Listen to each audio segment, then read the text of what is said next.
To the meeting of the Princeton Council. Madam Clerk, have we met all the noticing requirements for this meeting? Yes, Mayor. And please call the roll. Ms. Howard? Yes. Ms. Crow-Miller? Yes. Mr. Miller? Yes. Mr. Liverman? Yes. Ms. Butler? Yes. And Mr. Simon? Here. And now please join me for the Pledge of Allegiance.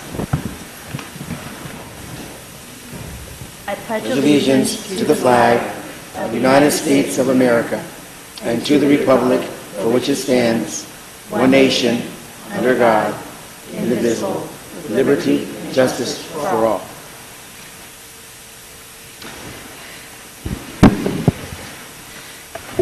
Okay, first up on our agenda is we have a proclamation for National Poison Prevention Week, which is going to be March 20th through 2016, March 20th through 26th, 2016, and you can read the text of that as part of the agenda packet online. And now we move on to announcements, and I just want to start with one announcement, and that is it's a very special evening tonight. Not only is it Pi Day, but it's Joe Butler's birthday. So, as is tradition, we will embarrass her with a round of happy birthday. Happy birthday to you. Happy birthday to you. Happy birthday, dear Joe. Happy birthday to you. And many more.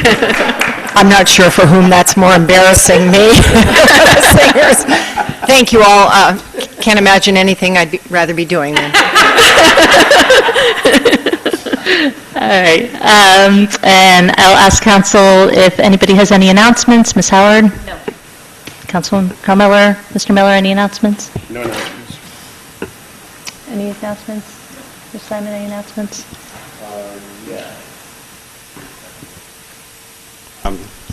One announcement, which is the Princeton Community Television is starting the 2016 Community Partners Project. That's a program to teach documentary video and or new media skills to nonprofit organizations in Princeton. Information is available on the Princeton television website at princetontv.org. Applications are due April 18th.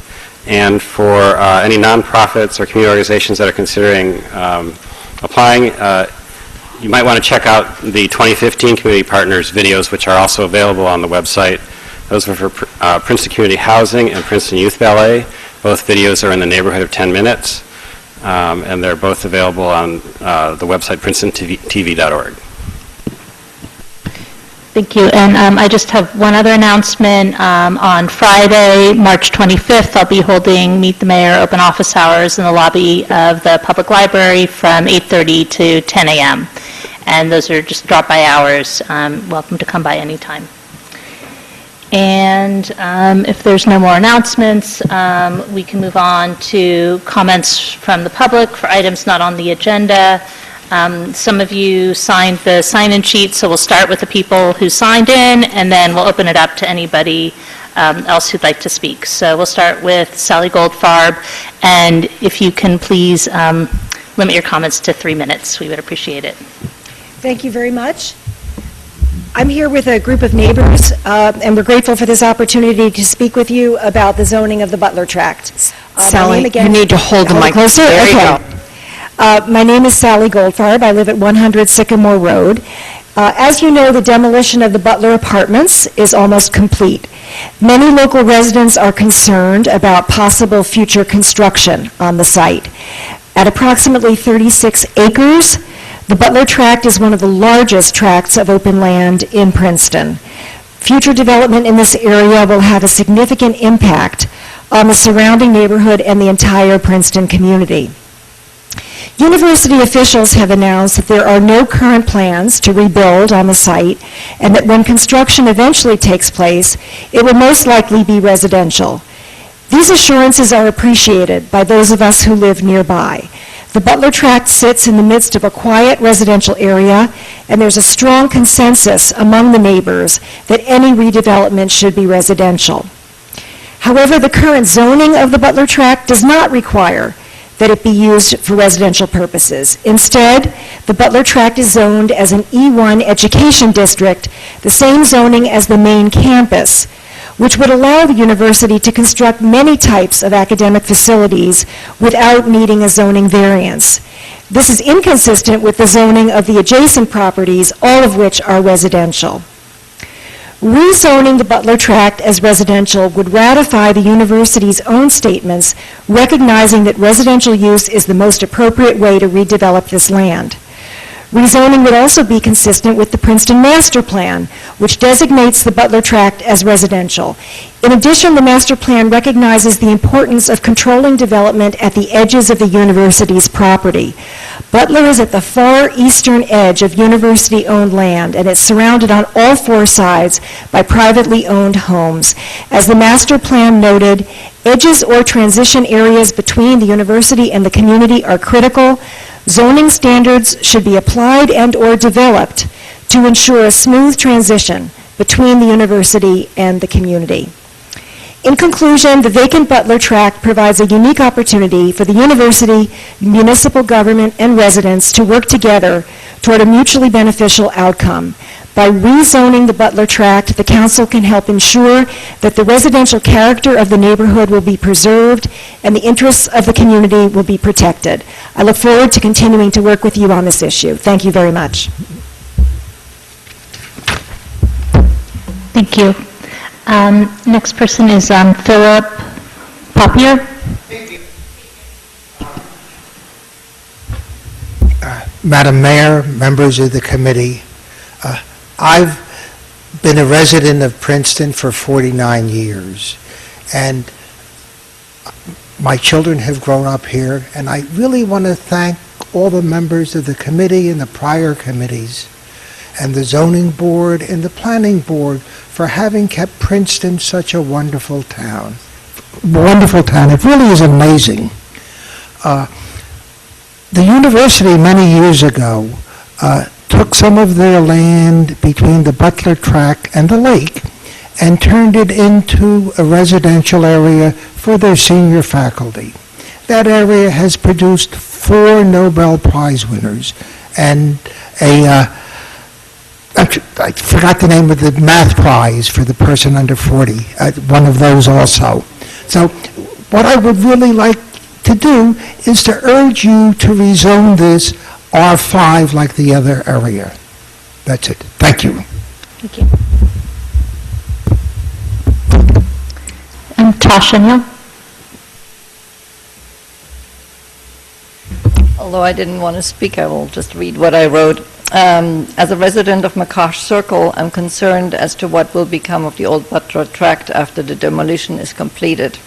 I urge the planning board to keep the zoning residential, as would be consistent with the municipal master plan and would help preserve the residential character of our neighborhood.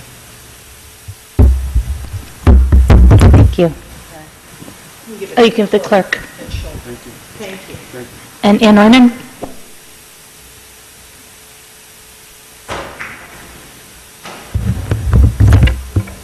Thank you, Mayor and Council. Ann Norman, Alexander Street. I'm here not as a neighbor of the Butler Tract, but as a neighbor of the university on the other side. And I too urge you to zone the Butler Tract residential. I think this is just the way relations between the town and the university should be handled in an open meeting, to be discussed later in open meetings. And I congratulate you I congratulate us really that we were given this opportunity to comment. So thank you very much. Thank you. And is there anybody else who'd like to speak?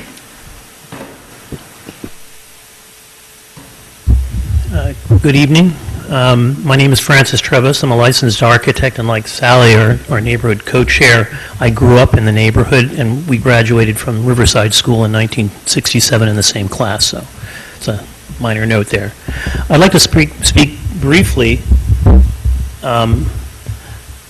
about not simply rezoning the tract as a residential, but taking it one step further and creating a net zero residential district. I believe that the concept behind it might rally both the community and the university to support it. First, what's a net zero district? A net zero district is a residential community made up of housing that on an annual basis produces as much energy, much more energy than it consumes.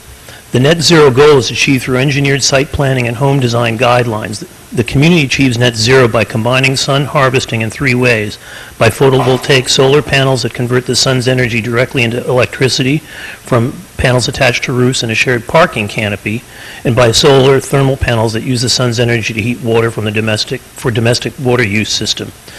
By passive solar design of the buildings, where the sun's rays heat the interior of the homes during winter months, and in addition, other conservation alternatives may be developed, like geothermal, and the homes may be designed according to the U.S. Passive Home Institute. The district would consist of single-story or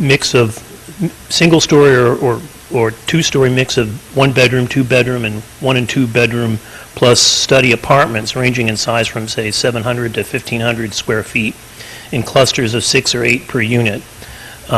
Shared amenities might be a community hall with on-site daycare, large and small social spaces, a hydroponic, aquaponic greenhouse alongside an outdoor shared garden that would produce, fresh produce year-round, basketball, tennis, and various other outdoor recreational spaces, along with shared parking under this solar canopy.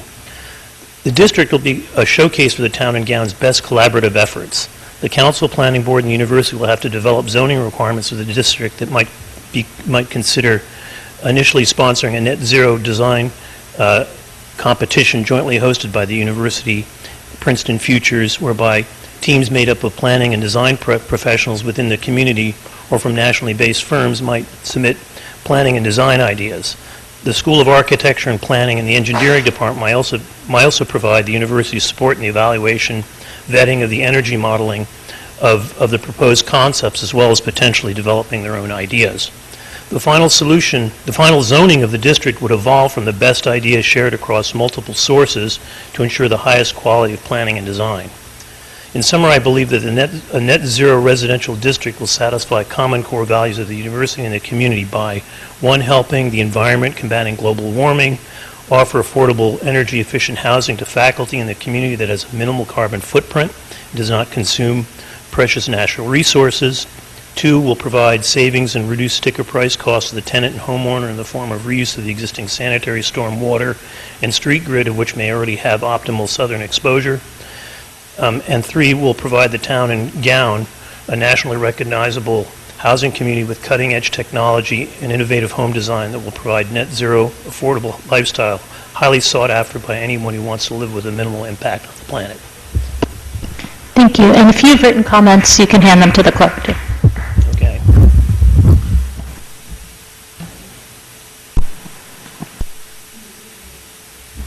Donna Gabby, Phillip Drive. I just want to say that I agree with the proposals to change the zoning to keep it residential. And can you just repeat your name again, so we have it for the record? Donna Gabby, G-A-B-A-I, Phillip Drive.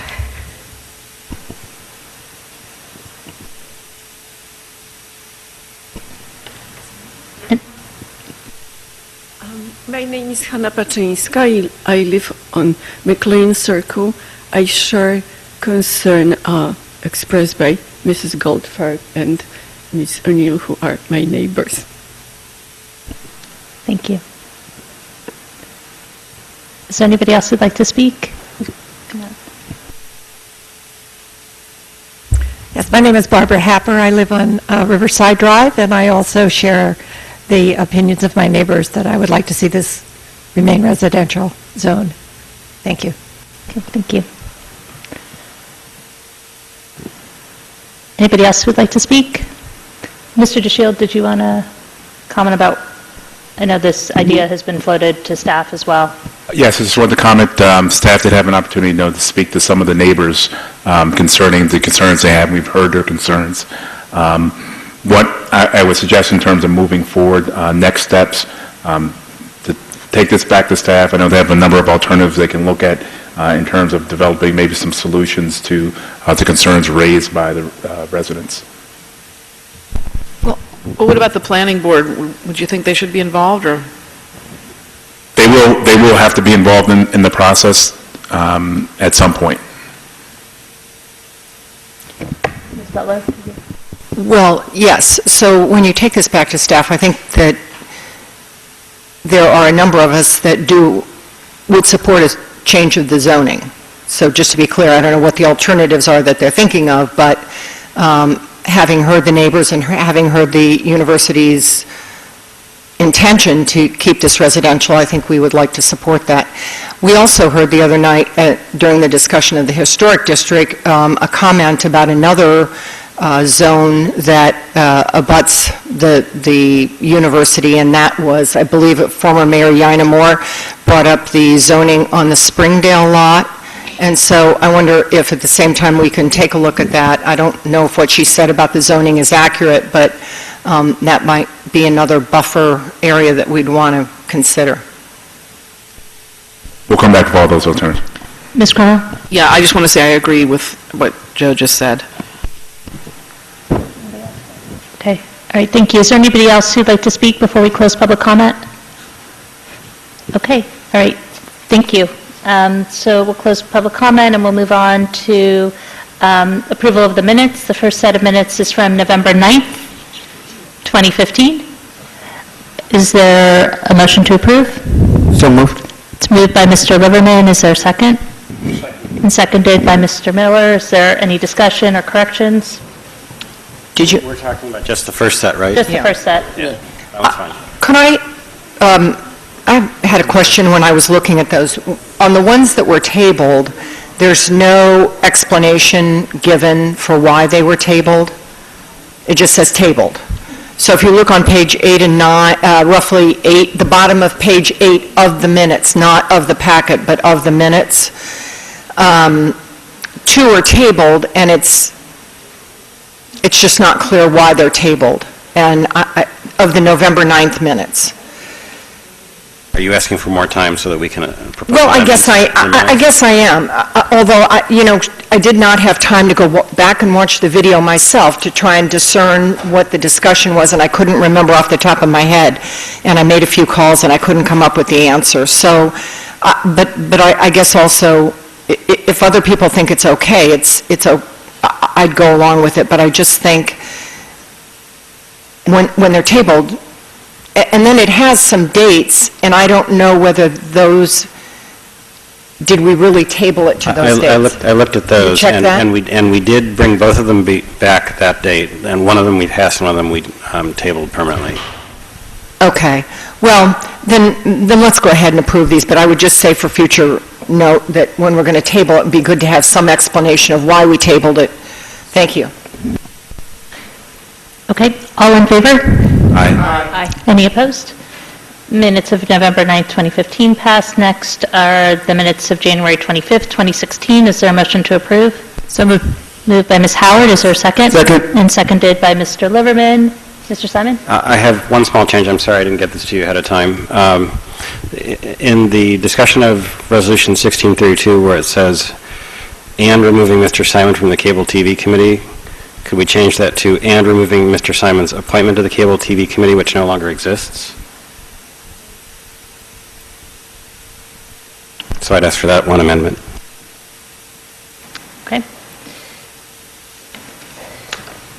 And is there a second to Patrick's motion for amending?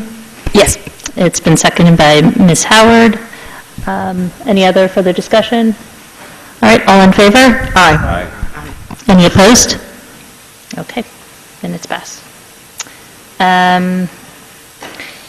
Next, we come to reports, and we have Chief Sutter here with us tonight for 2 months of police reports from December 2015 and January 2016. Thank you, Mayor. A couple quick announcements before I take any questions on the report itself. First, there's been a change to the report concerning a couple of the offenses that we include. At Councilwoman Crummiller's request, we've added, which was a great idea, by the way, we added incidents involving marijuana and incidents involving heroin and opiate possession. Just to point out, those are not just arrests, those are all incidents that we respond to. So, for instance, there may be a, let's say, a medical call that involves maybe a, I'm just using an example, an overdose where we're not allowed to make an arrest, where we don't make an arrest, but it counts in this report as an arrest.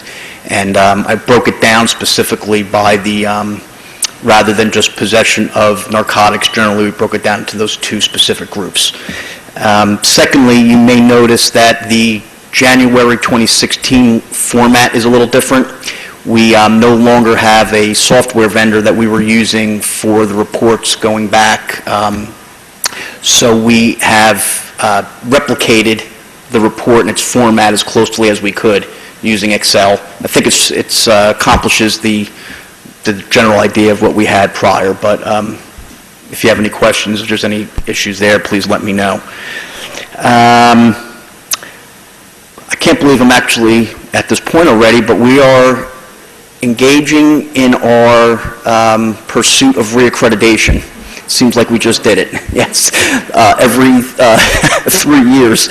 So we're actually due in January 2017, but the process starts now. And it's a great byproduct of accreditation is we will now spend the next year reevaluating each and every one of our policies and making sure they are compliant with national best practices. We'll be checking our business practices, and we'll be gathering what we call proofs from we probably got them mostly from 2014 already, but from 2015 and 2016, proving to the Accreditation Commission that we practice what we preach, that we do what we write. So our accreditation manager, Lieutenant Morgan, has already begun this process, and in about a year from now, a little less than a year, we'll be undergoing inspection again. You may notice in January, I wanted to highlight this, we incurred December and January, we incurred a overtime spike in patrol overtime. I spoke with Mr. DeShield as soon as I recognized it, and I dug down into it. Just to kind of give you background, we never create a shortage within the department by signing people off. So every shortage that we incur in patrol division is because we were at a minimum, and then there was a shortage for a reason, like usually it's sick time. Every one of those incidents that occurred generating overtime in December and January was that exact instance. The reason being that it's a huge vacation time, so we're at minimum staffing a lot of the month, and we had sicknesses running through the department. We had a lot of illnesses on each and every squad during that time, which generated an overtime situation. That also, and I do this every year, but that also generates the question, well, what about sick time? I did our annual review of sick time, and I have to say the average sick time in the department is very low. There are instances like injuries, extended sick leave, and things like that, but we don't have any issues with any abuses in that area that I recognized, and it just seemed that December with vacation and the time off and people calling out sick, we spiked. So I'll keep an eye on it, but I don't anticipate any extended issues, but that did kind of caught my attention very quickly when I reviewed the report. Finally, my last announcement is I received several complaints last week or concerns about a traffic sign that was an emergency detour sign that DOT had placed on Nassau Street. And I was away actually on Friday. Our traffic bureau handled it, and I checked it out myself over the weekend, and it was a valid concern. It was in an area on Nassau Street that was by a storefront. So our traffic bureau has already been in touch with the members of the public who brought it to our attention, concerned, and we've talked with DOT, and we're looking at a better plan. Because of Mercer Street and the way the truck detour is set up, we can't just pick it up and put it to another spot. So we're looking at a feasible alternative, and Mr. DeShield and I also spoke about that last week and today. So we're hopefully going to have a solution sooner rather than later. It's a temporary sign in any event, but we're going to try to get it out into a better spot as quickly as possible. And I'm here for any questions that you may have. Thanks. Chief, you started off by talking about the report, and given that we've lost Revelstone as our vendor, I guess is the right term, for handling a lot of our data crunching, when we had our last Public Safety Committee meeting, we learned that you were having to do a lot of manual entry, which doesn't seem like the highest and best use of your time. And so, how do we use this as an opportunity to figure out a format that works, that is maximally transparent but minimally burdensome for you? And I'm just, and I thought we talked about some ideas about including going to the experts at Rutgers, but I thought it'd be helpful if you could maybe share that with everybody. Sure, absolutely. Correct. So I've talked here several times about the police report and what we get from it, and it's great. I love the transparency. The information's all on our website. We talk about it in public. It's a wonderful thing. I think the one thing that continues to frustrate me, and I think that we need to get better at, is the analytics. What does the information mean? What are we learning from it? How do we get better from it? I'm not getting better from it right now. I see all this information, and I'm looking at it, and as it changes, you're wondering, why does it change? What's happening? And in our predicament here in Princeton, our outcomes are low many times. So you may show a 50% spike in something, and it went from 1 to 2, from 2 to 3, whatever. So it's like, whoa, what happened here? And, well, we had one more than we had. So, yes, we've turned to, Rutgers has a policing institute that I've heard a lot about, and they have a huge amount of expertise in analyzing police departments' data and extracting that data and telling us what it means.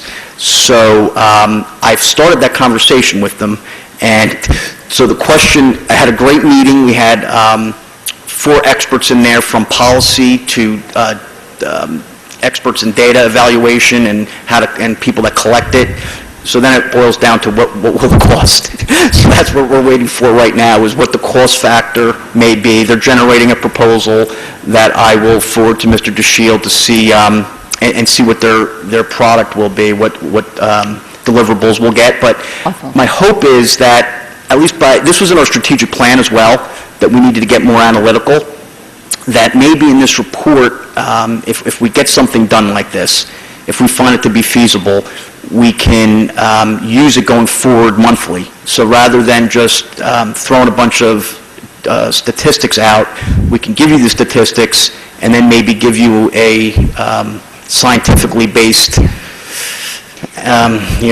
report on what it means and where we're going. So it would be more. Sounds like it would be both more dynamic and more. We could learn more from it, actionable. That would be my hope. And I also find not a problem, but the data can be interpreted very differently depending on your background, your knowledge of our community, and a lot of different things. So maybe this would give us a standard by which it can be analyzed, and it may not be a solve-all, but it'll at least put us in the right direction. And these are the folks at Rutgers who often are the U.S. Department of Justice Civil Rights Division engages them to work with the police departments on how to improve their practices after there's been often after there's been a problem, right? So these are folks who've been in the trenches, I think. That's what brought it to my attention. Was I saw several reports on several different reports from around the country that their personnel were involved in doing, and this is what they do.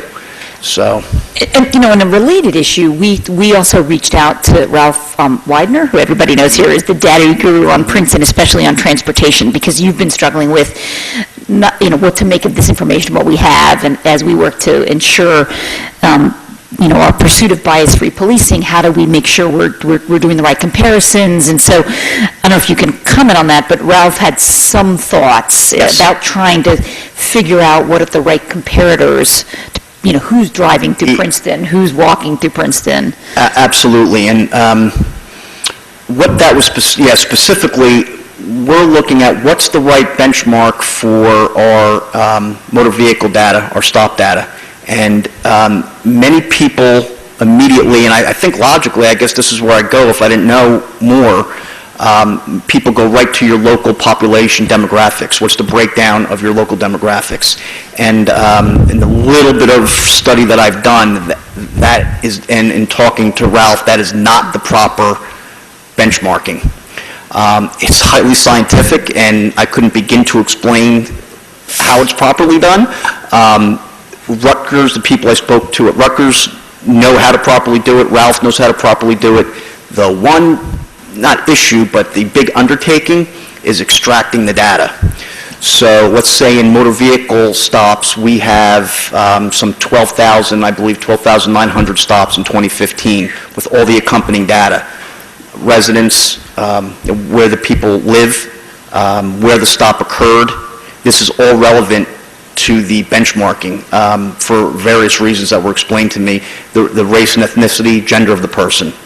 So we've actually started work with our vendor already that they are configuring some of our reports to get the data out, and we're going to see how that works and forward it off to Ralph, and then if the thing with Rutgers or another group works out, we can hopefully have a format that works. So you mentioned that you may have a financial request related to the Rutgers folks.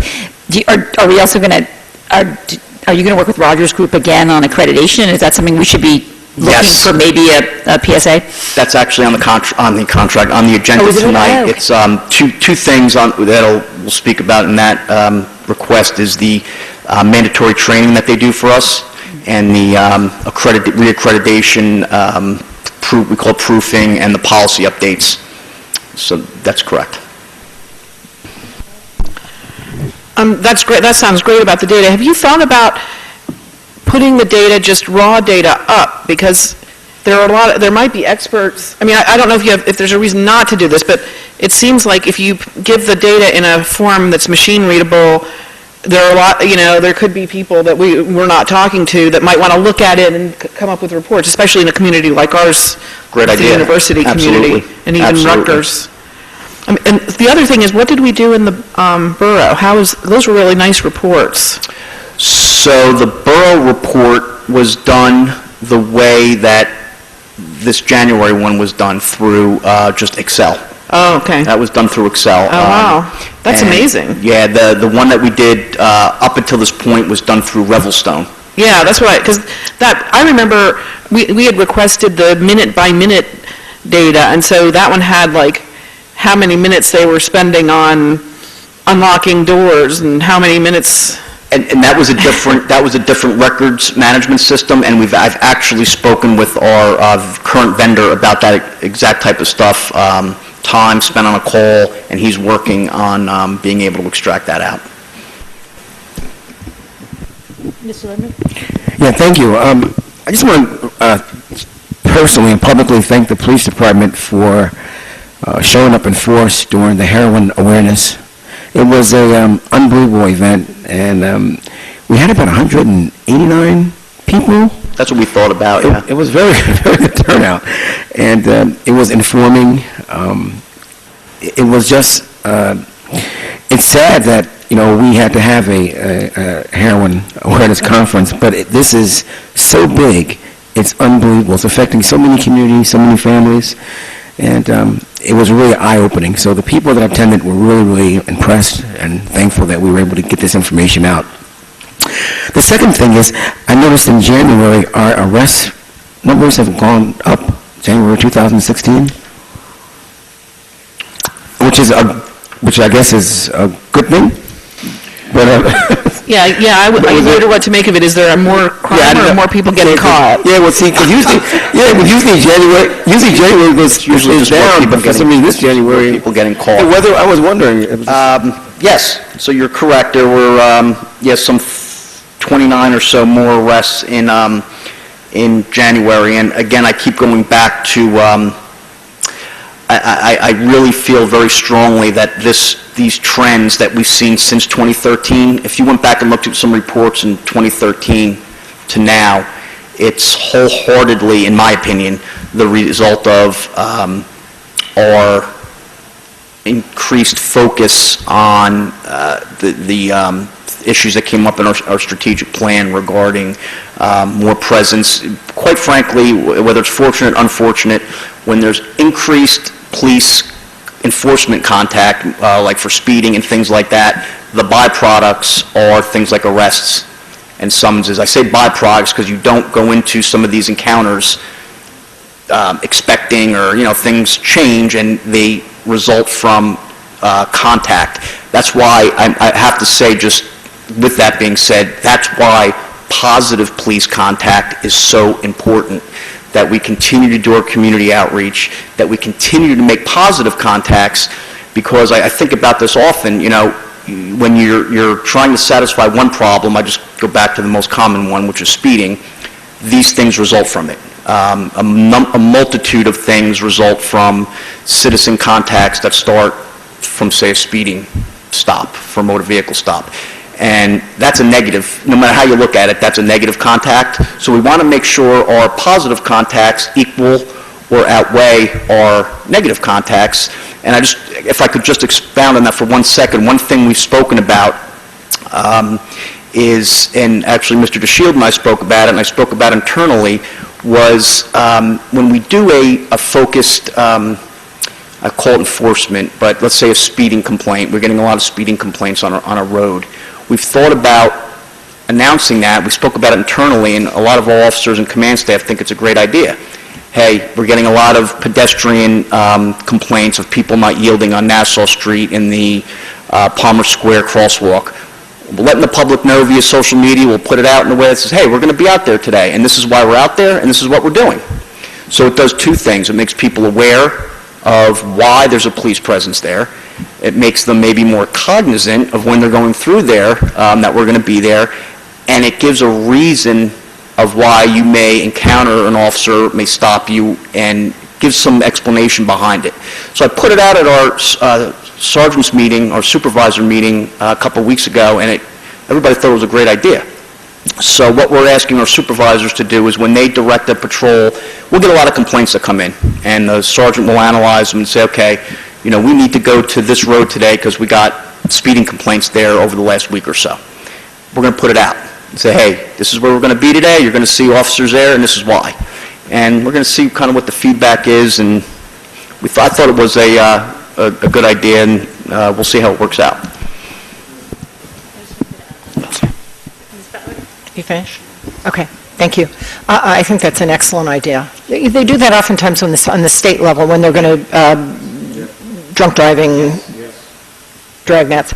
I appreciate your desire to do something more with the data, and I know that's something you talked about during the accreditation. You talked about it then, I think. The strategic plan, probably, yeah. A strategic plan, that was it. But I also want to say how happy I was that we had the data that we have, most recently when we came under some national attention for the Professor Perry arrest. I was really happy we could go back to this. And even today, it did flag the increased use of overtime. Yes. So absolutely, it's not that it's not serving a purpose. But two things I would like you to address. One is, we have been inundated, I'm sure I'm not speaking for myself, about why it is, if you could go back and go over why it is that how parking tickets can result in a warrant for an arrest, and do we have to do that? Is that required? Sure. So I'm speaking, just to qualify it, based on my knowledge. It's kind of out of my scope, but I do have some experience with it and knowledge of it. It's actually from a court rule in New Jersey. It's a court rule that, in summation, says if a person fails to appear on more than one parking ticket, so it can't be one parking ticket, it has to be in the same municipal court. So it would have to be the same court, Princeton, for instance, and multiple parking tickets. The judge, and I believe it's not a shall, but is a may, I believe is the language, issue a bench warrant for the failure to appear. Now, we must also keep in mind the statute outlines several other things that have to occur first, like written notice, official notice given by the court, and other possibilities, including license suspension or driving privileges in the state of New Jersey. So it's a extremely common occurrence statewide in every municipal court. I don't know of in my experience, of a judge that does not do it. And I don't know if every court, the one thing I can't answer to is if every court interprets that exactly the same way. My inclination is that they do, but I think that's probably something that we can address to our court staff that may be able to answer, but that's my knowledge of it. You don't know of anyone who doesn't do that? I do not personally know of anyone that does, any court that does not do it.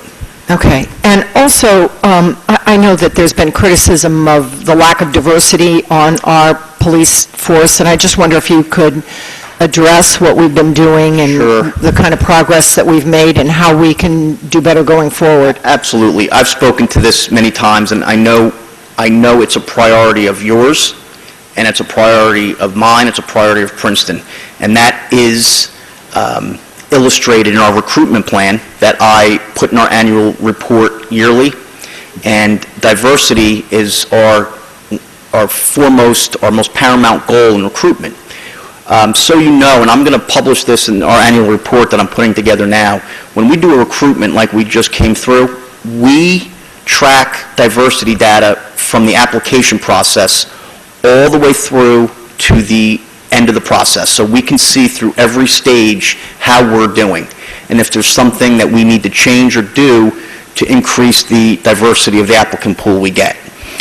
Now, you know, we consolidated in 2013, and I look at, we've hired 8 officers since 2013, and I couldn't be more proud of the process that we had, the candidates that we got, and the diversity that also came out of that pool.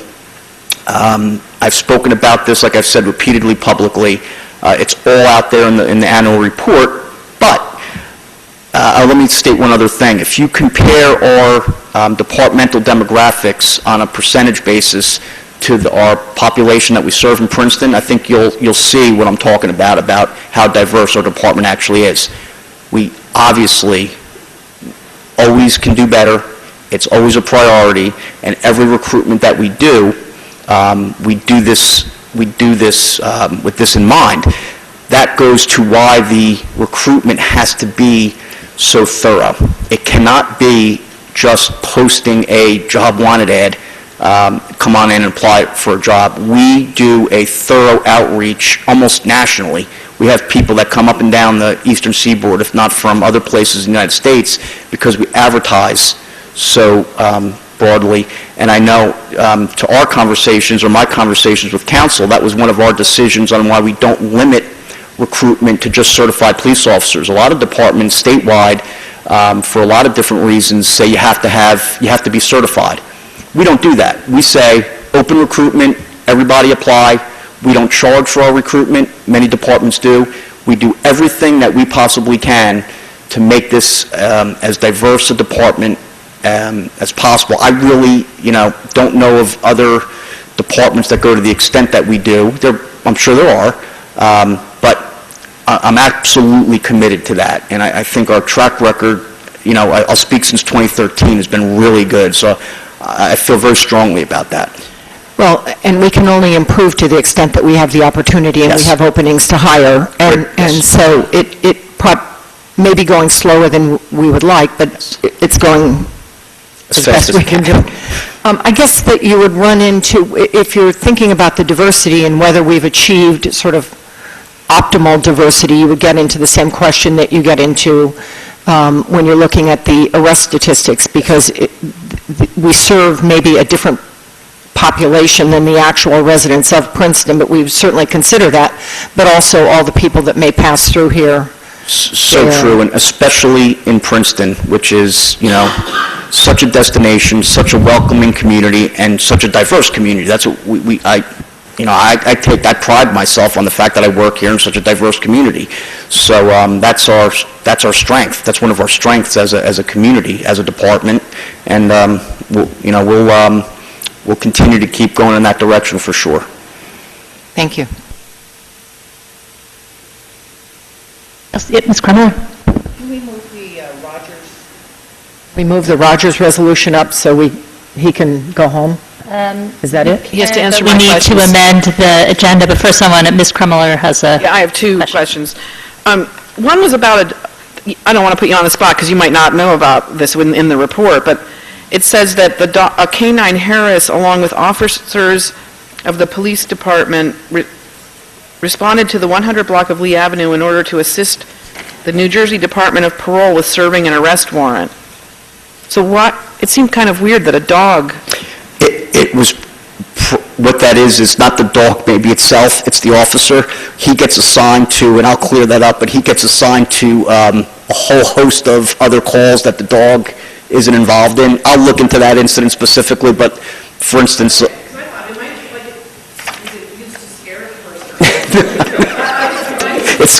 It scares me. No. Most likely, I wouldn't think of a use for the dog there, so it was probably that officer just happened to be assigned to the call, and he put that in his activity report.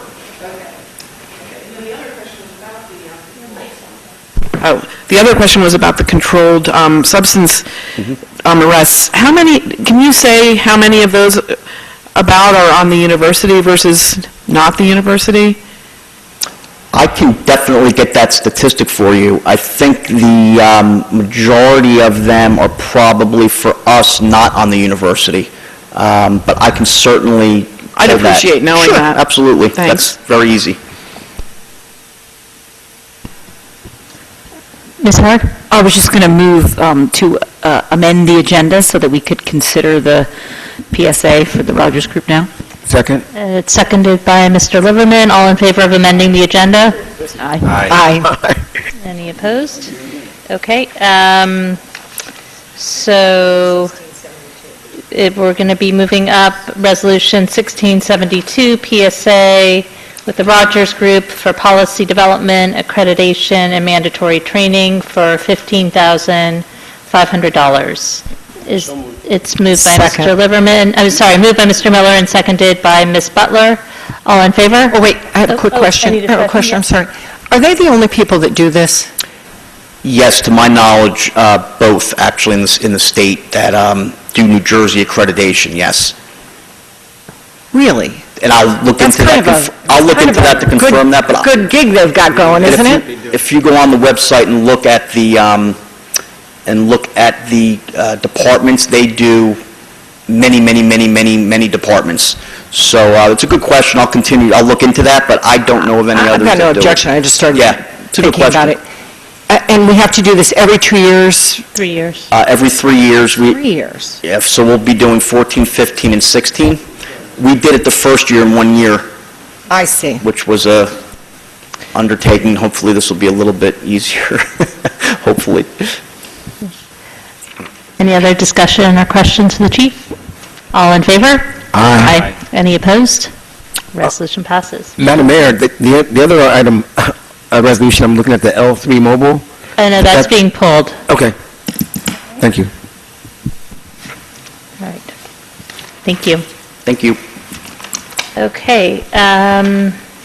We had a report on the status of the historic bridge on 206 on Thursday night. I don't know if there's any developments since Thursday, or if there's anything additional to report. I mean, I know we had the report about the sign on Nassau Street, the detour sign, but is there anything else? That's really it, Mayor. Okay. Are there any questions from council? No? Okay. Mr. Miller, you're up. We are going to have council reports, though, right? We will. We just have well, I'm going down the list here Sure. of what's listed, and then we'll do council reports. Yep. I have it written down so I don't forget this time, too.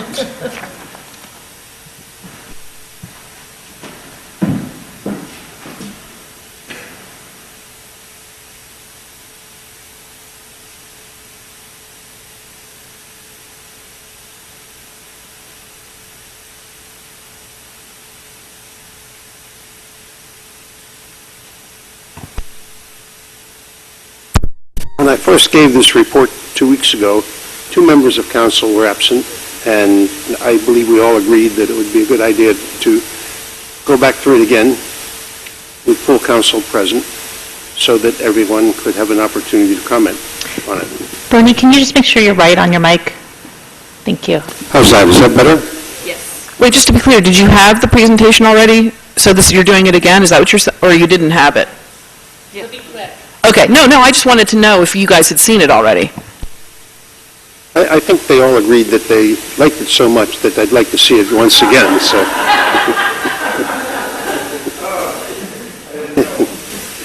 In any event, what we're going to look at this evening is a multi-phase program to determine the viability of a proposed solar array facility above the top deck of our Spring Street garage.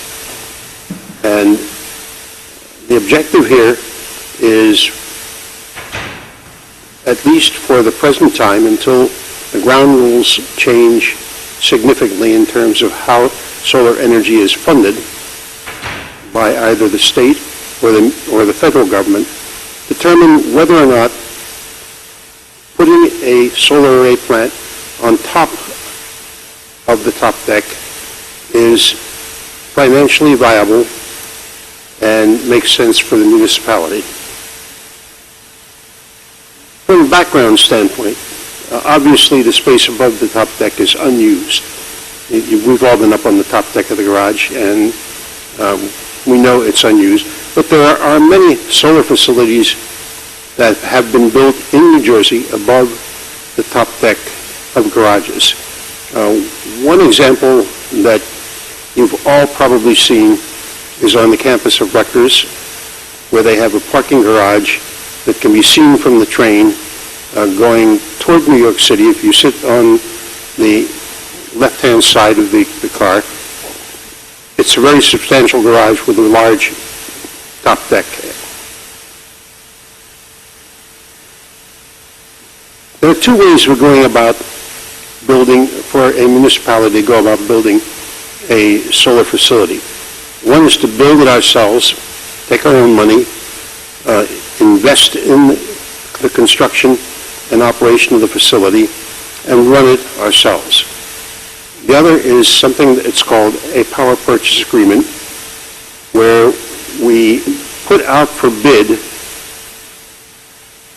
the space in which the facility can be established, in this case above the top deck of the garage, and put it out for a private sector developer to bid on, to own it and operate it for a period of time. At the end of that period of time, we can either renew the operation, we can ask that the facility be dismantled, or we can buy it from the operator.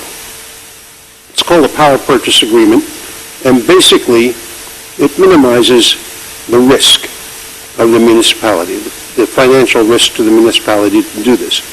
But it also minimizes the return to the municipality. There's a pretty strong risk-return relationship here. Bernie, is this what we're doing with the River Road, the power purchase agreement? Exactly. It's a power purchase agreement, and we have selected a contractor who will use their own money to build the facility. They will operate the facility, and we will get a return from the operation of the facility somewhere in the neighborhood of $20,000, $30,000 a year, perhaps a little more than that, if we're fortunate. So here we would receive a payment for the rental of the space above the garage, but there might be another benefit that's involved here, and that is that the municipality actually pays to keep the lights on in the library. We pay the electric bill at the library. And if we can get power to the library, some 25 or 30% of the power that the library uses, we can get a reduction in the electric bill that we pay for at the library. The plan is to use the same consultants as we worked with on the River Road Solar Project to prepare the RFP documents and assist in the management of the procurement. Well, there's some issues with the top deck of the garage that we did not have at River Road, and they come into play in terms of making this a little more difficult project in River Road. One is the small footprint of the top deck of the garage. It is probably at the very low end of what would make a feasible solar array facility. Second is that as part of the RFP, we're going to say to the potential bidders, you've got to minimize the loss of parking spaces.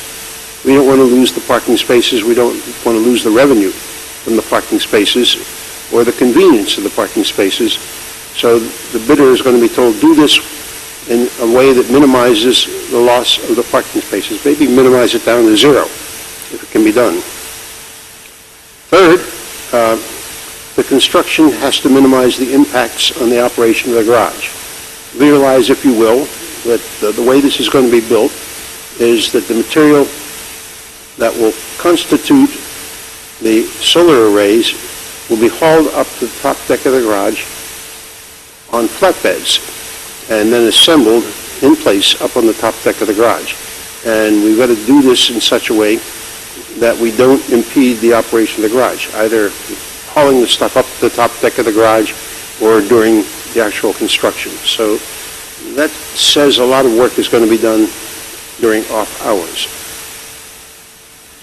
We laid out, with the assistance of our staff and our prospective consultants, our River Road consultants, and some other outside consultants who helped us think our way through this, a multiple phase program, a 5-phase program. And we've broken it up in such a way that after the first 3 phases that are identified here, developing the RFP, putting it out for bid, and doing a preliminary evaluation of the proposals that we get back, we reach a go, no-go decision. And that would cost us $22,000 with our consultants to get to that point.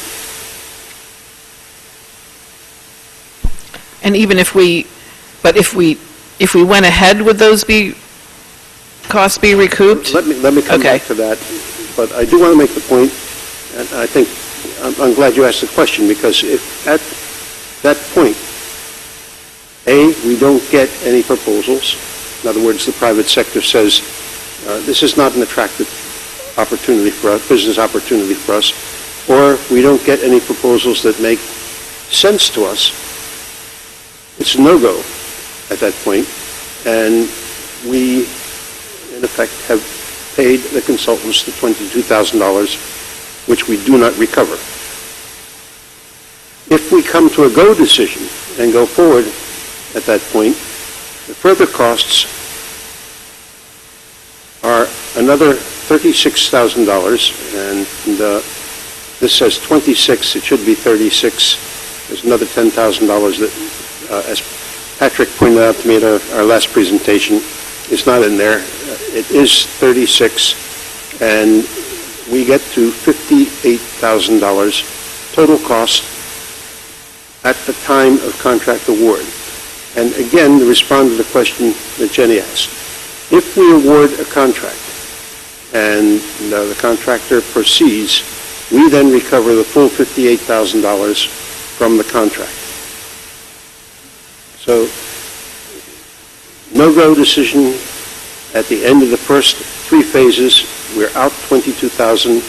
Go decision all the way through all 5 phases, and we recover the $58,000, and there is no out-of-pocket cost to us. But there are risk factors, and I identified the no responsive proposals received early on, and that could happen. I mean, the private sector could look at it and say, it's just not financially attractive to us to do it, or we could look at it and say the project is really impractical. Too many parking spaces are lost, too much interference with the garage during construction, or the price of the power would not be competitive enough to give us a cost differential between the cost of the electricity generated by the solar arrays and what the library is currently paying under its contract for electricity. Upside.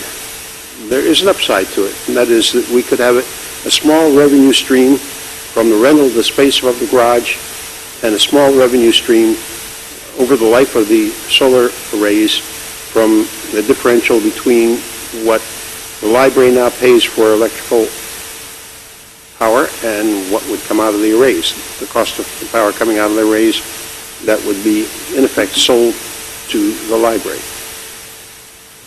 There are non-financial aspects to the upside.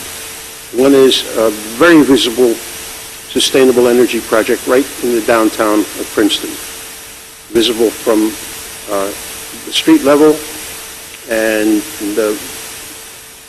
visible to our own residents and the visitors. And secondly, it can be used for educational purposes with the schools and with the community. My recommendation, based upon the work that we've done, is for us to appropriate the $58,000 to cover the cost of the work leading to the contract. And that would be the $58,000 that if it goes to contract, we recover. And then to authorize only the expenditure at this time of the $22,000 to take the project through the go, no go decision. And I prepared a resolution which is part of the package, which basically says the same thing. I'm not going to read it. You can all read it. It says we desire to determine the viability of the plant. We appropriate the $58,000 for this purpose.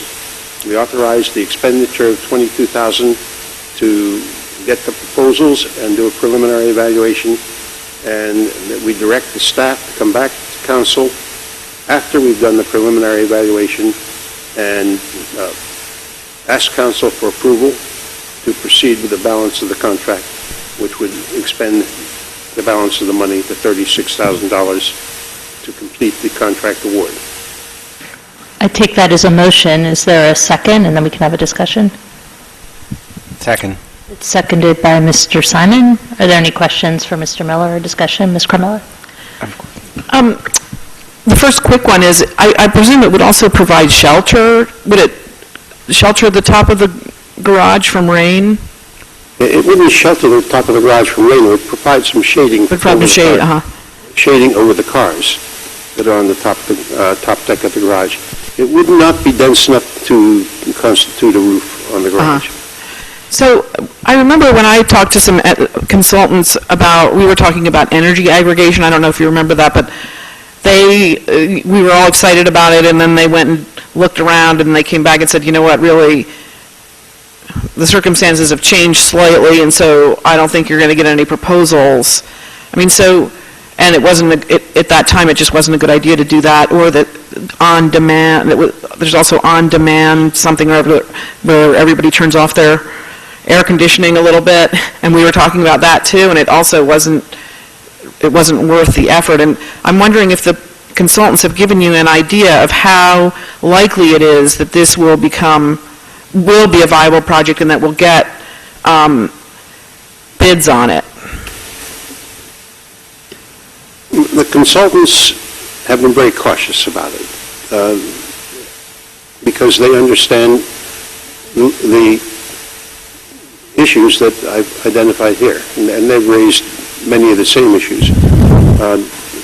It's not guaranteed that when we go through the $22,000 that we're going to have 2 or 3 proposals to choose from, as we did with River Road. But do they still recommend that we do this? Or is that just... No, they're recommending that we get to the point of understanding whether or not it makes sense to go forward. And the only way we get there is to spend the $22,000. Why do it? I think every time in the past when we've raised the question of solar arrays on municipal sites, the garage comes up. And the only way we're going to know whether or not it makes sense is to go through the analysis, which will cost us about $22,000, find out if it makes sense to the private sector. If it doesn't, we put it aside, and if at some point the federal government decides they want to subsidize solar, then we can push the wake-up button and go at this again. On the other hand, if the feds or the state don't do anything further, then and it doesn't make sense, then it just sits dormant. And by the way, the River Road project started a long time ago when the market for solar was very high, and there are essentially certificates that come along to the private developer that there's a market for. They're called SRECs. SREC, right. SRECs. The price of the SRECs when we started the River Road project was quite high. It was somewhere between $100 and $200, and we stopped the work on the recommendation of the consultants when the price got low, and it was no longer attractive. SRECs have gone back up again. They were over 100 the last time I checked. I'm not quite sure where they are now, but attractive enough that solar facilities are being built once again. But there are no guarantees, Jenny. I'd be foolish to sit here and say I can guarantee we're going to get 2 or 3 proposals, because we may get none. I mean, it seems to me like if this were actually a revenue stream, why aren't there more of them, like on the Quaker Ridge Mall or the Mercer Mall parking lots, which are huge? Well, there's one on the hospital. Right, but they right. There's one on top of Whole Foods on Route 1. But those are both they have a reason for their image, to enhance their image. I just want to hear from other council people too. Mr. Limerence? Yeah, thank you. Councilman Miller, very good job. The question I have is, do we have any estimate at all in regard to what the rental may be, the income of rental may be? Any estimate of what the income from this might be? Yeah. I'd say less than what we get from River Road, and more than zero, because if it's not in that range, we're not going to do it. My recommendation is that it doesn't make sense for us to do it if we're building it as a showcase and not getting at least a break even out of it. And if that's the case, I'd say don't go ahead, don't go past the go, no-go point. It would be nice to be able to point to it and say it's part of Sustainable Princeton, and we have a solar array on top of the garage. But if it's not at least break even, we shouldn't do it. Thank you. Any other discussion, Ms. Butler? Bernie, I don't know whether you said this the last time, but I heard it this time. You mentioned the possibility of losing parking spaces during installation. I wonder, have you spoken to any other municipalities that may have done an installation of this size that could tell us something that might make this a no-go before we spend the $22,000? I assume the consultants with whom you're working would know of other projects of this size, right? The consultants, the engineering consultant, Gable, has said that it probably can be done with a minimum loss of parking spaces. Now, I don't know what minimum is. Yeah. What would be acceptable to us? I mean, certainly losing 40 parking spaces would not work. Losing 10 might. I don't know. That's something that we would have to evaluate when we get the proposals. But there's no way of knowing generally what these installations take up? There has to be a structural attachment to hold the arrays. They have to be up well above the height of the cars, and the width of the garage is probably enough that they can't be just supported at the two ends. They'll probably have to be supported at the center as well. And would they in any way limit the size of the vehicles that could go in the garage? No. Okay. But you know how the top of the garage has, it goes like this? Yes. So it seems like they could probably put a pole on the middle where there isn't a spot. Yep. I'm in favor of this, but I think that I would like to ask staff to simply ask the question that Councilman Butler just asked. And if the answer is, we can tell you, and it's X, and you do a back-of-the-envelope calculation on the fact that the garage is full 10% of the time, and that represents a significant revenue loss compared to what we'd expect to receive, that you come back and advise us before going forward. Does that make sense? And Council... It makes sense. Because we heard in If- Public Works today that that's roughly... If our staff says that the garage utilization is such that we can only do this work between, let's say, the hours of midnight and 6 a.m., that may put enough constraints on the potential bidders that they don't want to touch the project. Well, I was not even thinking so much about the work as I was thinking about the spots that we might lose permanently. There's no question in my mind there's going to be some interruption of the use of the garage, because the stuff has to be, first of all, staged in some location, then it has to be hauled up to the top deck of the garage, piece by piece, and installed. So visualize it. I mean, it is going to go up there on flatbeds. It will probably be taken to some part of the top deck and held there until it's put up. So there's going to be some interruption with the use of the top deck. Now, if staff comes back and says, sorry, you can only do that work between these hours, then I think we need to rethink the whole project. And Well, so I guess that's actually a second point, which is the work enough of an interruption that we'd not want to do it? But the other point I was trying to make was, once the work's done, we may lose 1 or 2 or 10 or whatever the number of parking spots is. If you just do a back-of-the-envelope calculation, the garage is full 10% of the time, roughly. What does that come out to if that eats away at everything that we're doing, and now it's just a energy efficient, but we're actually subsidizing it? I think that's a different story for us. And that we should be able to figure that out before we expend any money, even though... Well, I don't know. That's a question for staff to ask the consultant. They may not be able to get an answer for it. I don't know the answer, whether they will be able or not, but I would like to ask the question, have them ask the question, and find out where it takes them. Yeah. I believe we'll have to do a PSA anyway. What we'll do is before that resolution, we'll try to get that calculation so that you'll know. Okay, so this resolution is effectively just puts it in the budget, but we still have a PSA. Yes. All right, that's perfect. Well, I call for the vote, I guess. I thought he wanted somebody. Okay, all in favor? Aye. Any opposed? Aye. Okay. I think you were voting yes, right? Not, all right. Terrific. Thank you for your work on this. Thank you. All right. And now we come back to council reports. So I'll turn to Ms. Howard. Yes, hi, thank you, too.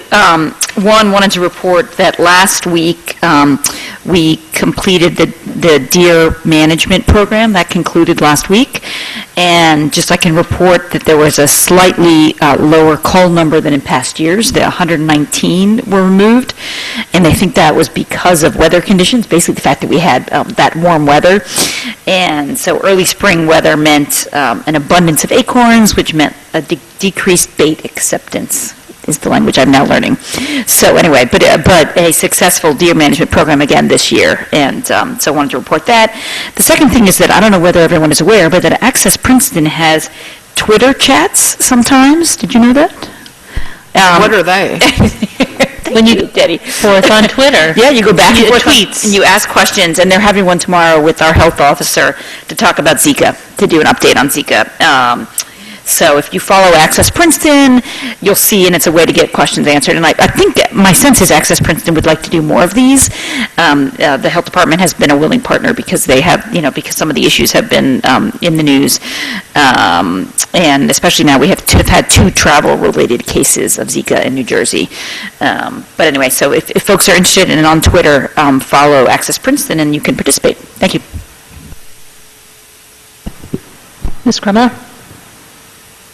I lost my train of thought. Can we go to the next one? You're thinking about the, Councilwoman Plummer will also be holding a Twitter chat or whatever it's called. Heather had one more report. I too got so excited about the Twitter chat that I forgot the other, which I'm going to make sure I say it right, but basically, many of you will recall that last week, Mayor and Council, you asked Lance, Patrick, and me to form an ad hoc working group to investigate an earned sick leave ordinance. Patrick, Lance, and I met this weekend to talk about next steps, and we agreed that next steps would be to set up meetings with different stakeholders and interested citizens, and so we're trying to do that over the next 2 weeks, so that we'll be able to report back in the next meeting. But essentially, we're trying to set up a meeting with people who support the ordinance that was adopted in 12 other municipalities, and also the Princeton Merchant Association, and people who are supportive of the New Brunswick model. And those meetings are really just to be fact-gathering. We're not going to be drafting in those meetings. And so we hope to be able to do those, at least have one set of meetings before the next meeting, and we'll report back. Thanks. Okay. The code, I just wanted to, the Shade Tree Commission has recommended that we strengthen our shade tree ordinance, and so the Code Review Committee met with some of the shade tree members, and we talked about, some tweaks to the ordinance that we had done, mainly recognizing the tear downs that are going on, and what happens is more trees are getting destroyed when they destroy a house like that and build a bigger one, and so we are proposing some changes, and we'll be bringing those. I think we have a date. Do we have a date for those? Next meeting. At the next meeting. So people who are interested in trees should come to the next meeting.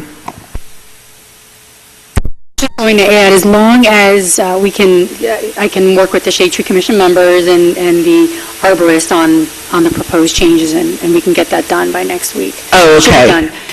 Because I know also the engineering department wants to be able to review the changes before they're finalized and before they go before council, just because it impacts engineering and public works.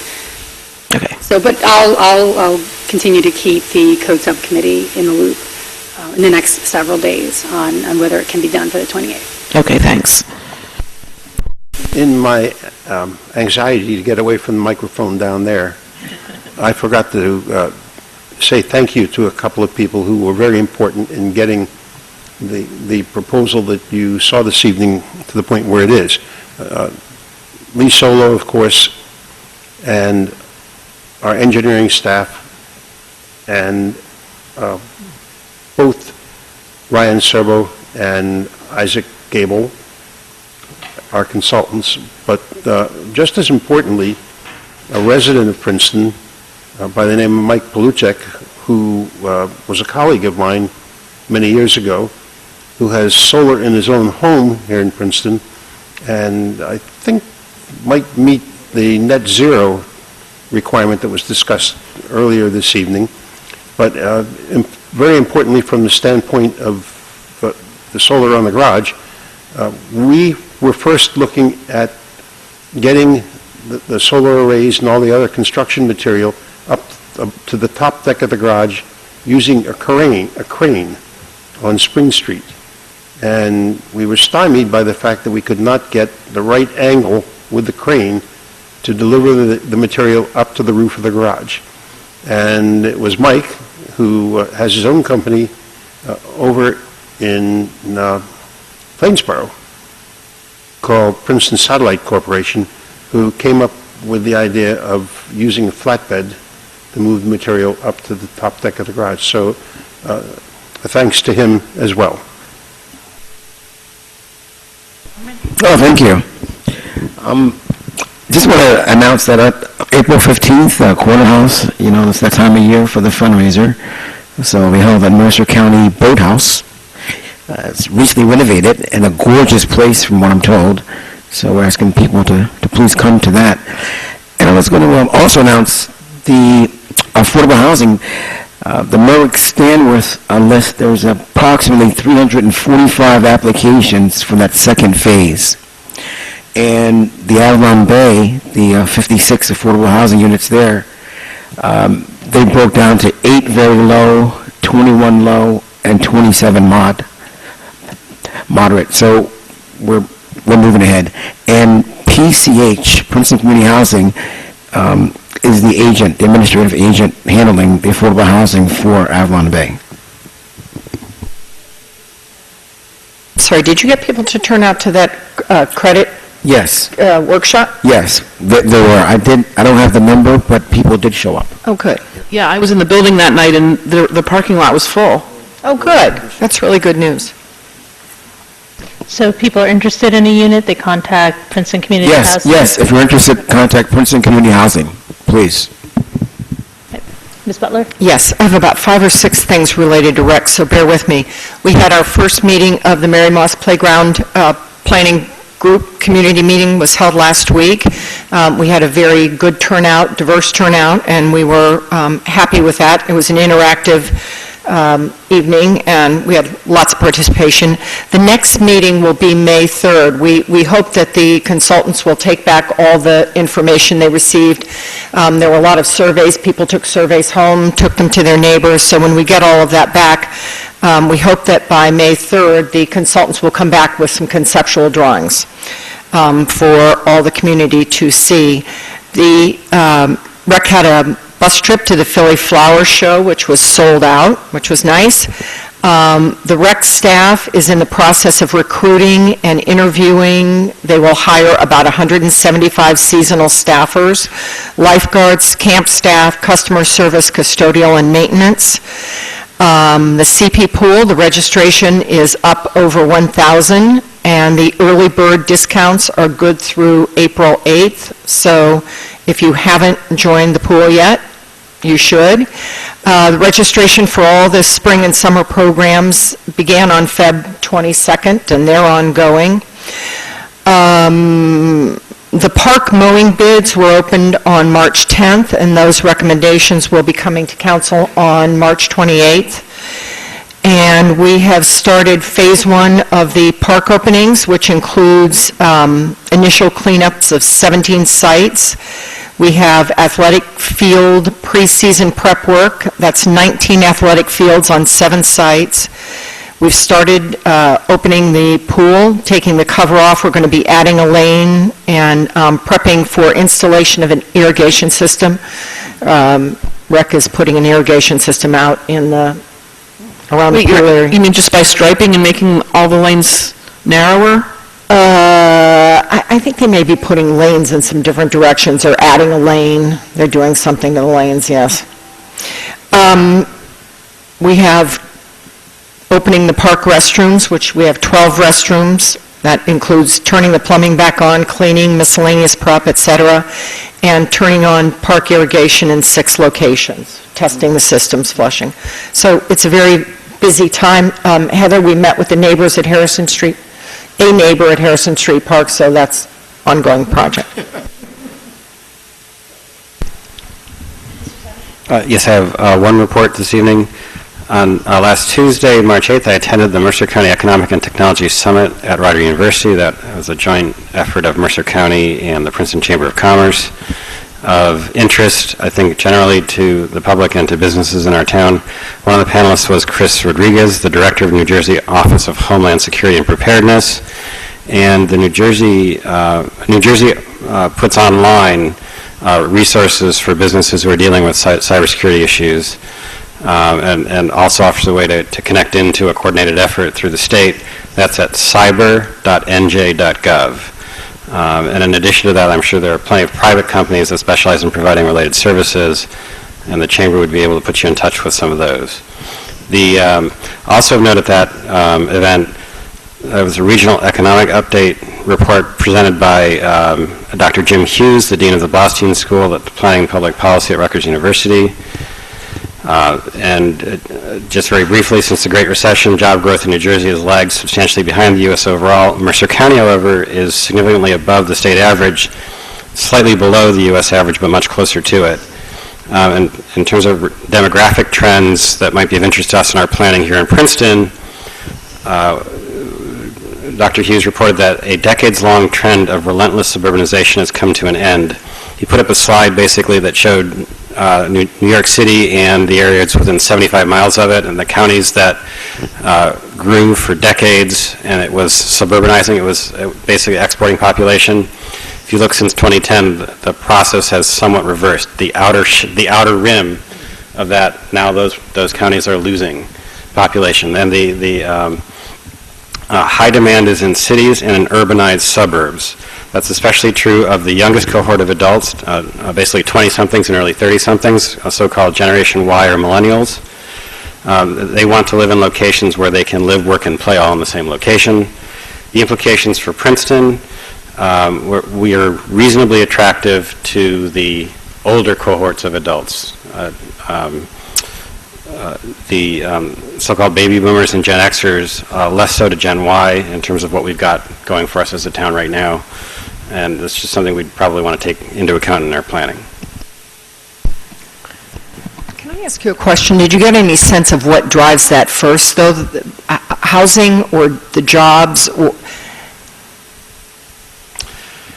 that would be attractive to millennials? I mean, Jenny and I talk about this, our kids aren't coming back, but there aren't jobs, so... I'd really be speculating. I mean, he characterized it as places where they can do all three.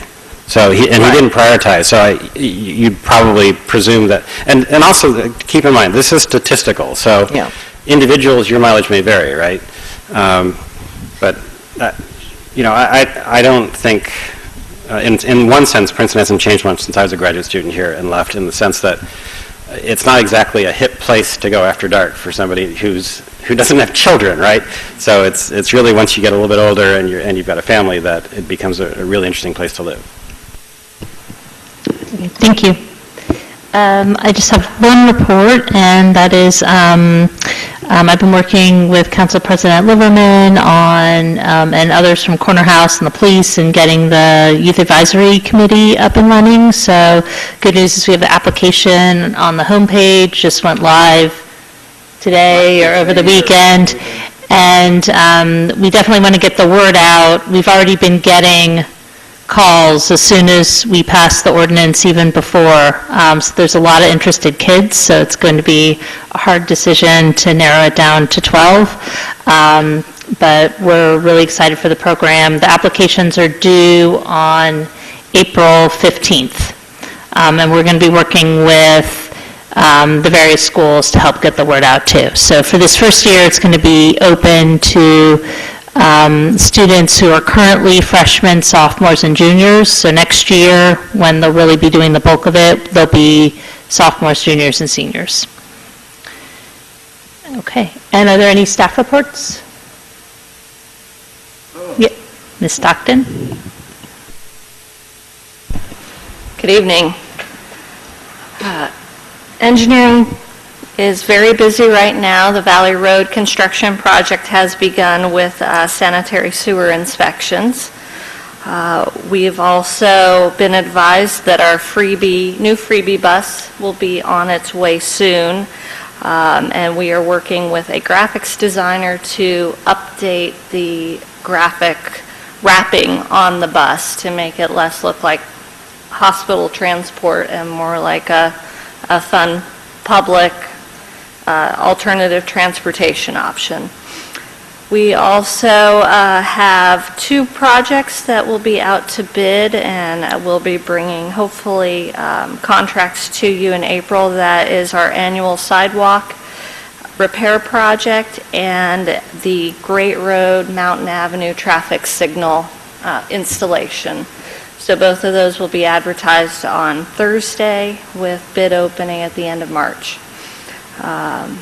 We are also looking into a couple of grant projects currently. There's a National Recreation Trails grant due in April, as well as a DVRPC. It's called the Transportation and Community Development Initiative grant. So engineering is looking into both of those. At the next council meeting, the university will be attending to announce the bike share program. They are looking to launch in the 3rd week of March, so Kristen and Kim will be back for that. And I will also be bringing forth a design proposal from Parsons Brinkerhoff to get our Safe Routes to School grant project moving ahead as well. Finally, the smart cards the hardware has been installed at the Spring Street Garage. There was a little glitch after the hardware was installed with the software. They're working through that. We've also got the parts to repair the purchase and replenishment of smart cards through the separate machine, and that will also be running by the end of this week. So we're in good shape with that. Finally, PSE&G has contacted us. They are going through starting up a 3-year gas modernization program, and they have 3 roads in Princeton this year that they will be looking to replace their gas line. They're switching out old cast iron and uncoated steel pipelines with plastic, and those roads will be TR, part of Linden, and Russell Road. And more information will be put out as we receive it from PSE&G, and we'll get it up on the website. That's our update. Ms. Howard, can I ask? So if you have old smart cards that have value on them, you can continue to use those, or? Yes. We currently, our equipment accepts both the really old smart card and the newer smart cards. There's 2 different versions. Even though the graphics have changed, I think there's probably 3 or 4 different versions if you look at them graphically, but we do accept all of them. I like the old one with the picture of the flowering tree. I do too. We should bring that back. Smart card classic or something. Any questions for Deanna on the side? Okay. All right, thank you. Okay. So now we'll move on to presentations. Sustainable Princeton asked to come back at a later time, so they won't be here tonight. So I'm going to turn it over to Mr. DeShield for the council goals and priorities for 2016.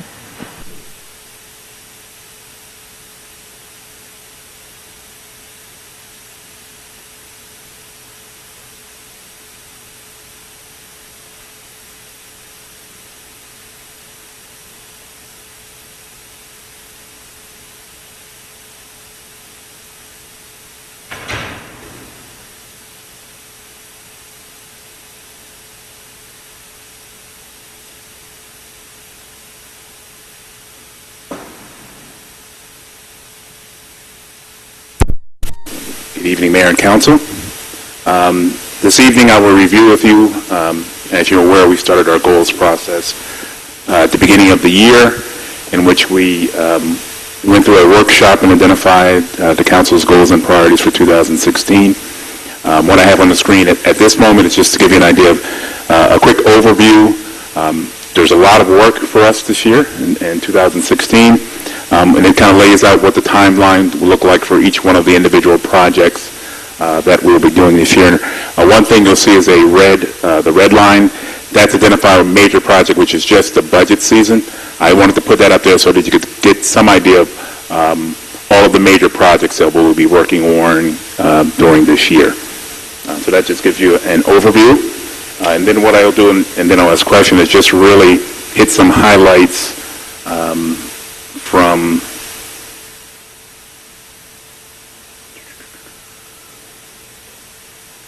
the goals and priorities, and then ask questions.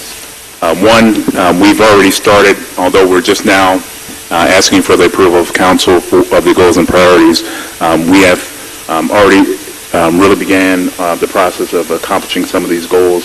One I'd like to highlight, which is on page 3, is the developing a strategic plan for the public works. We've started that process. We've hired a consultant. We've actually began that process with a workshop with members of the Public Works Department. So that is moving along quite nicely, and we will have a final report before council in about May for that. The other one that I want to highlight also is on page 6. and that's improving the appearance of the Central Business District and the Streetscape Initiative. We're very excited about this process. Again, we have a consultant who has been hired. We have developed a working group of stakeholders.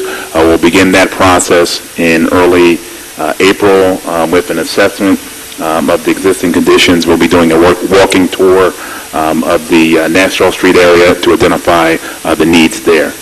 And then one more thing I want to highlight for you, and that's on the last page. The very last item talks about zoning ordinance review to address a number of development concerns. There are a number of issues that were on the goals and priorities list concerning zoning.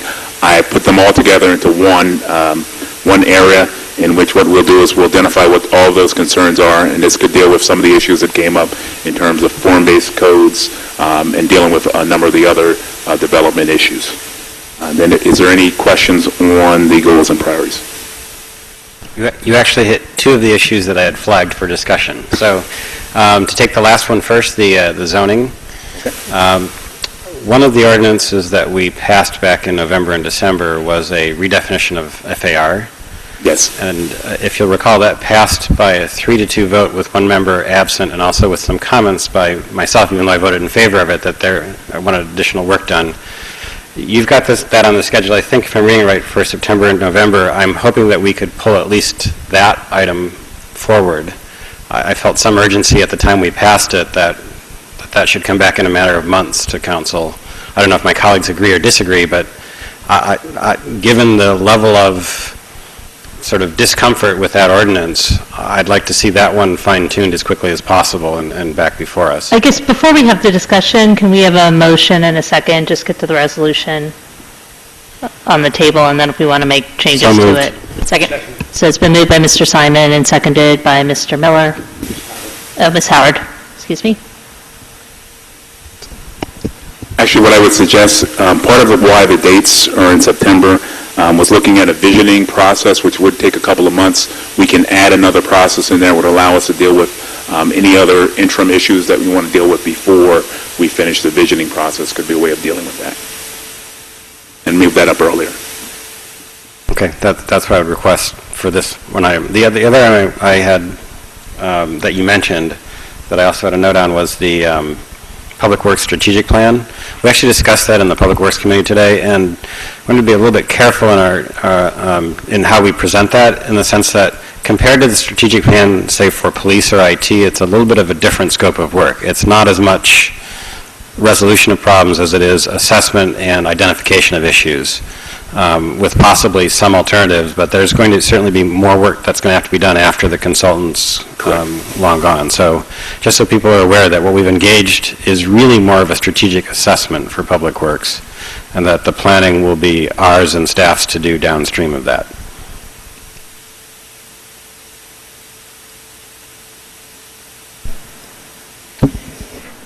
Are there any other comments? Ms. Butler? Yes. Well, frankly, we heard from the public tonight, and I'm looking through here, and I didn't think to look at this carefully enough before the meeting, but I think those of us that would like to see the E1 zoning, the Butler tract addressed, do feel some sense of urgency. Bernie, do you concur with me on that we would like to see that addressed sooner rather than later? What I don't want to have is that we end up being reactive. They come out with their strategic plan, and we're left trying to scramble once it's been unveiled, because there's almost no turning back once it's unveiled. So we also have the time of decision rule that could come into play, and so I don't know whether anybody else agrees with me, but I do. I do too. I do. I think it's quite appropriate for us at this point to try and get out in front of whatever decision process the university is going through in their strategic planning and make certain that it is clearly understood on both sides of Nassau Street that it is the intent of the municipality that be a residential district, not an educational district, and that we get it on paper to make certain it's understood. I think we could cover both of those in that interim step if we put that there. I also just want to make clear, too, so the strategic plan has already been complete, but we're talking about the campus plan. Yeah. Sorry.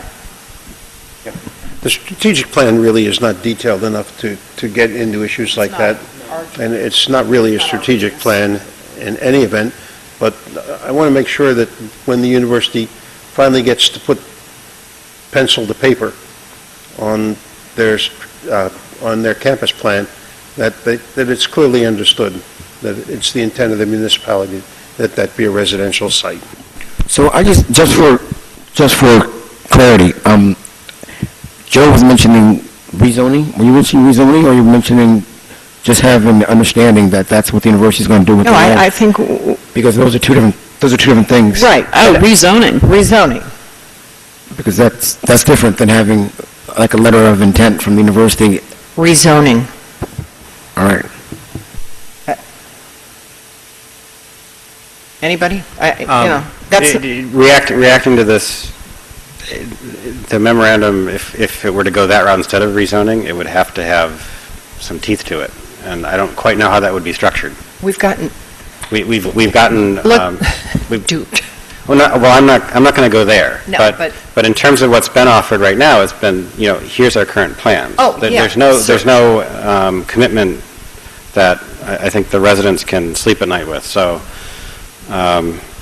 however we address it, whether it's rezoning or whether it's a memorandum that has some binding element to it that we have confidence in, I don't know how that would be structured. I'm leaving it open that if that is the more appropriate, if the university is more comfortable with that, they'd have to propose it. I just don't know what it would look like.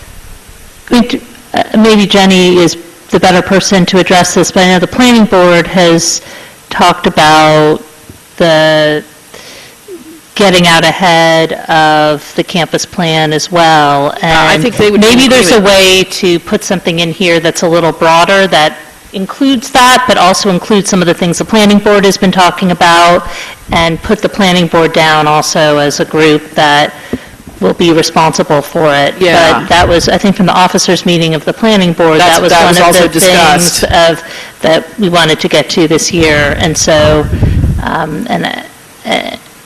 Well, I feel like we may be able to move a little more quickly, and based on conversations that we've had individually with colleagues, that there is a sense of urgency. But as I said, I'd also want the Springdale Golf Course added to maybe the planning board review as well. So yeah, I think the speed, though, is with staff. So the planning board staff would be involved in either, if it's a right, but we meet more frequently, and we have the capacity to meet more frequently.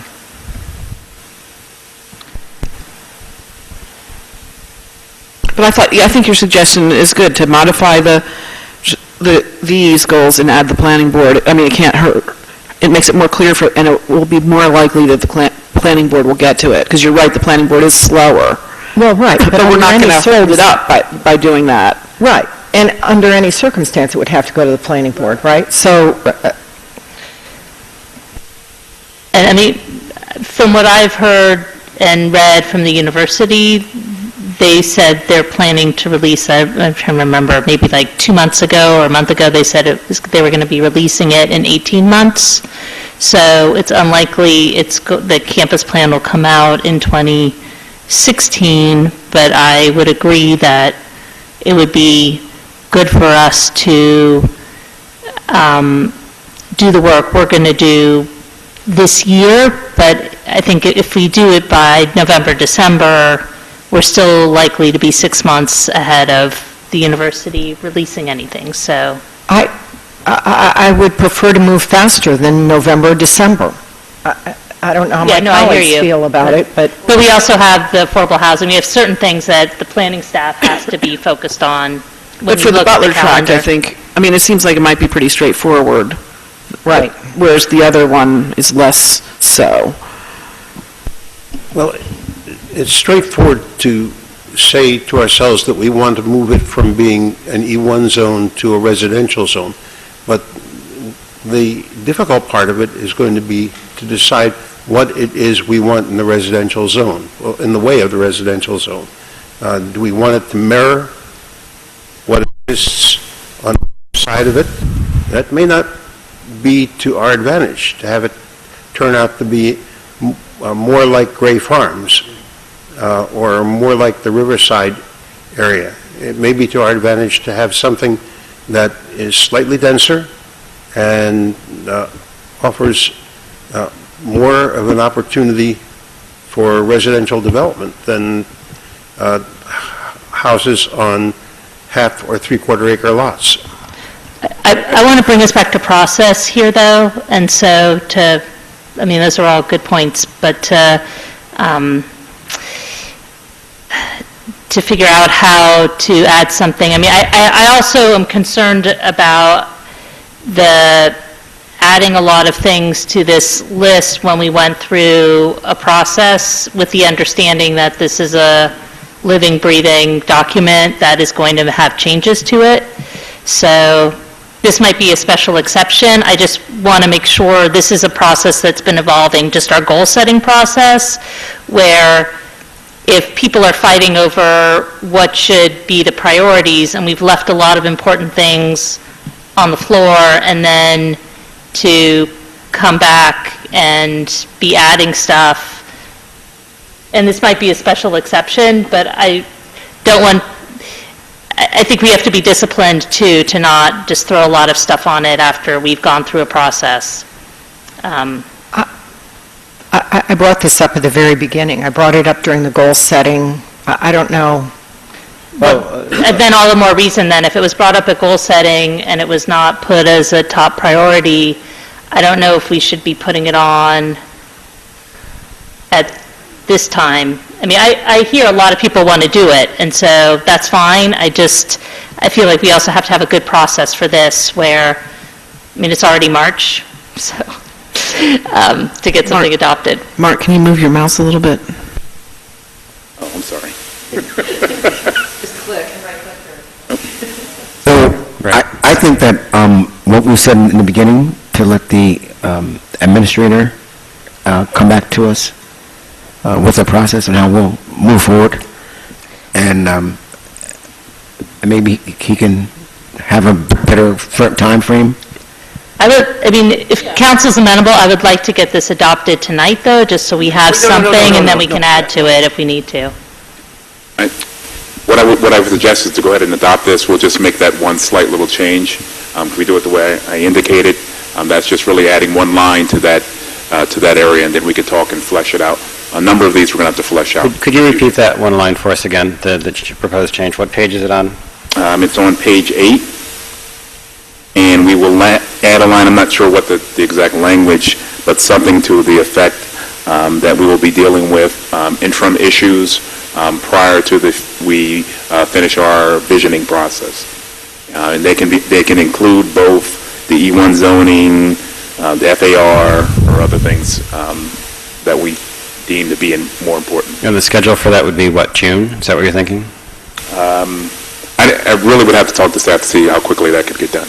All right, well, in terms of amending this, I'd actually like to propose the language you just said and put on the schedule June, and the same staff that's responsible for the other items there.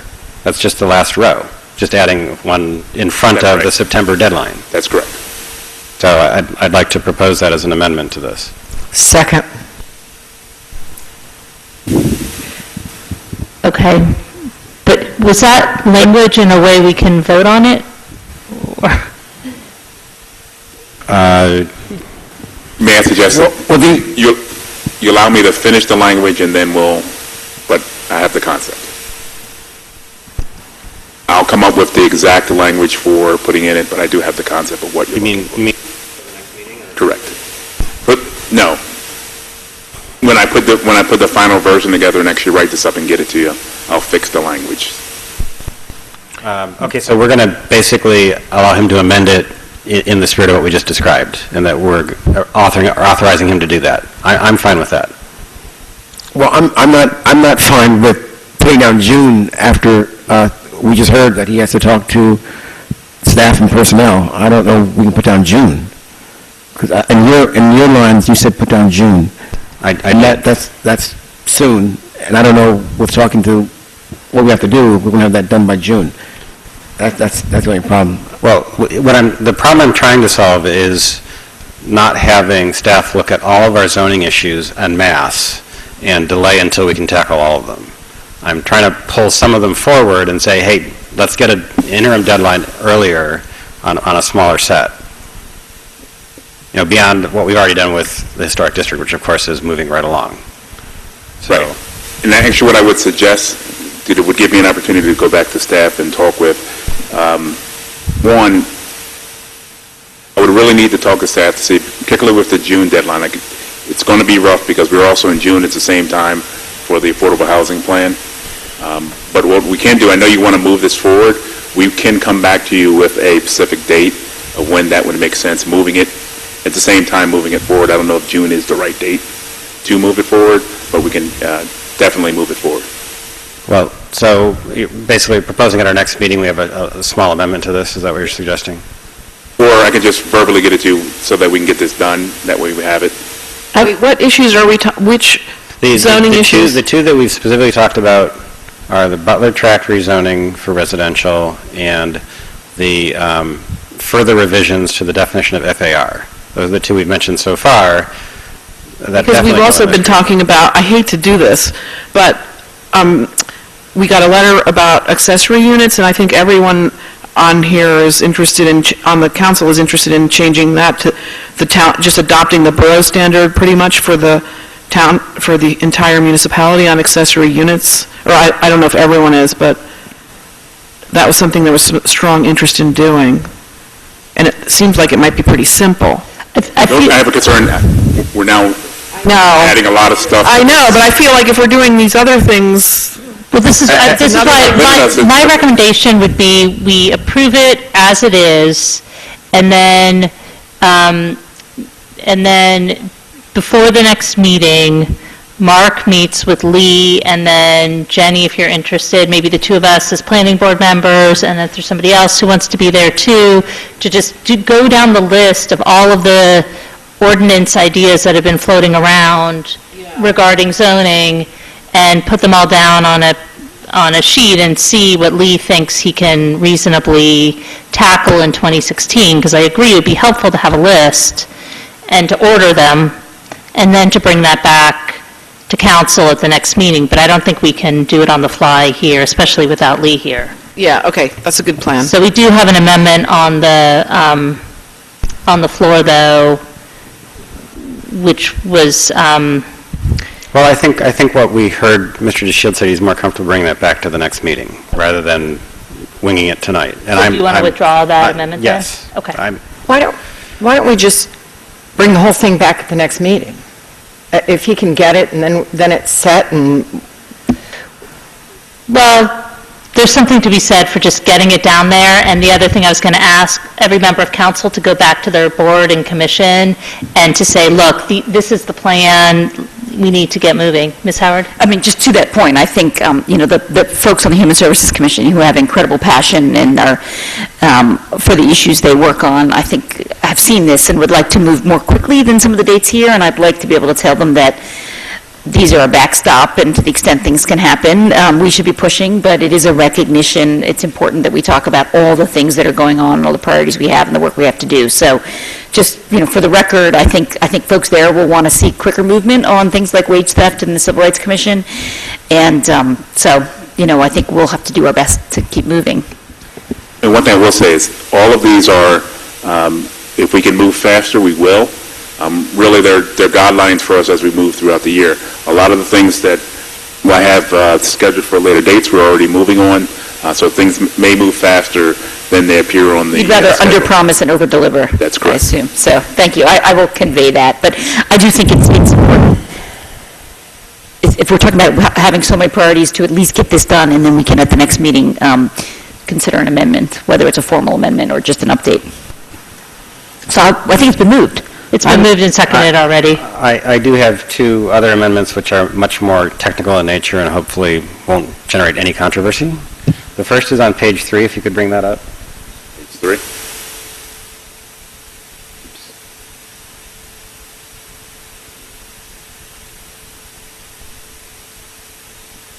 The second column there, enact earned sick leave protections for all workers in Princeton. Prepare a draft ordinance, we have April, but at our last meeting, you assigned us a 2-month time window, which would be May. So I'd like to just ask that that be changed to May. Okay. All right, the second is on page 4.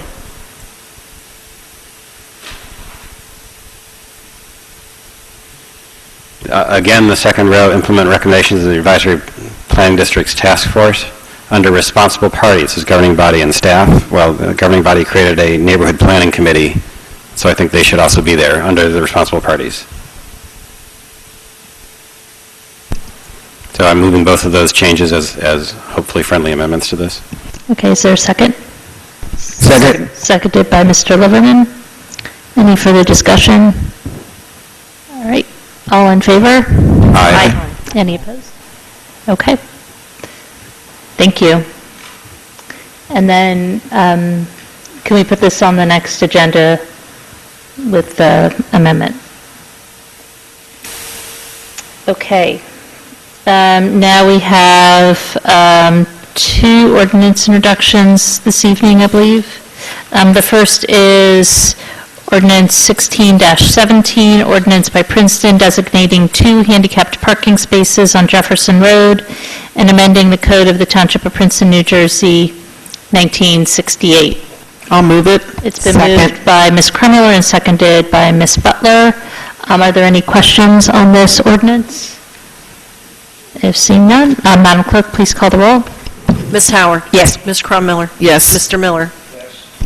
Mr. Liverman? Yes. Ms. Butler? Yes. And Mr. Simon? Yes. Motion carries. And the public hearing for this ordinance will be on April 11th, 2016.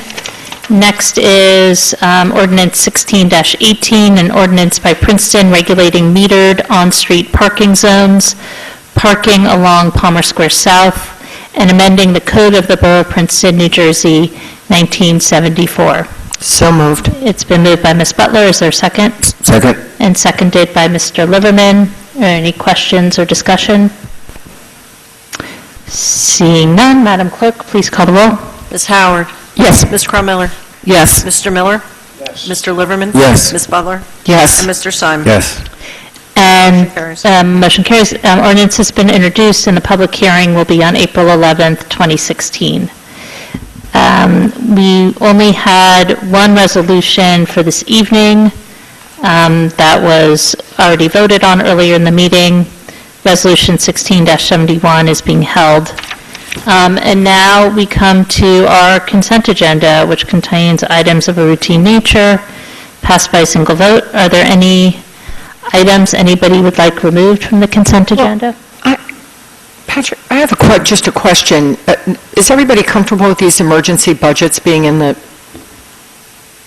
consent agenda?